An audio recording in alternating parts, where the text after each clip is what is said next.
I wrote an article this week about Ron DeSantis, criticizing DeSantis, and which I'm going to do all the time. They've moved over. Frank, the emotional commitment they had for Trump is now bleeding over to DeSantis, where I'm getting not threats like I'm going to kill you, but more like, vile comments, which I don't care, but I'm amazed at now seeing it with DeSantis. And I'm like, wow, they've moved on emotionally, and they're beginning to defend DeSantis the same way, meaning Trump, the threats will come next. But this was a lot. Some things were about you're brown, go back to your country. You have raised a really interesting point, and I've not heard that raised yet with regard to this. I'll call it a transference. A transference. In cult, if you study cults,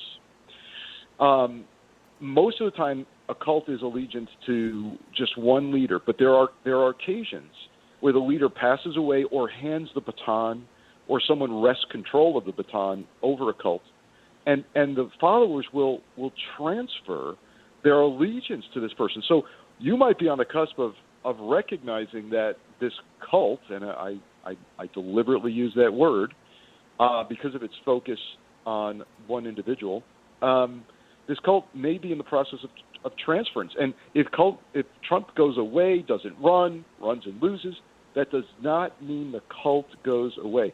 Really interesting point.